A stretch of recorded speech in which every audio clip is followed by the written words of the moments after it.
WHO cảnh báo biến thể mới NB.1.8.1 COVID-19 chưa kết thúc.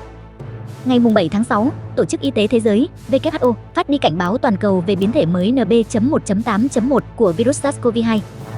Dù NB.1.8.1 không gây nguy hiểm nghiêm trọng hơn so với các biến thể trước, nhưng WHO cảnh báo virus vẫn liên tục biến đổi, tiềm ẩn nguy cơ gây ra các đợt bùng phát mới trong tương lai.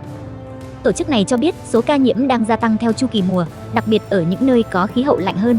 Tuy nhiên, nhờ miễn dịch cộng đồng và tiêm chủng, số ca nhập viện vẫn được kiểm soát. Dù vậy, WHO vẫn giữ cảnh báo rủi ro toàn cầu do COVID-19 đang ở mức cao. Khuyến nghị từ WHO: tăng cường giám sát sức khỏe cộng đồng, đưa COVID-19 vào chiến lược phòng chống bệnh hô hấp mùa đông, ngăn chặn tin giả, không chủ quan, tuân thủ biện pháp phòng ngừa, đặc biệt với người có nguy cơ cao.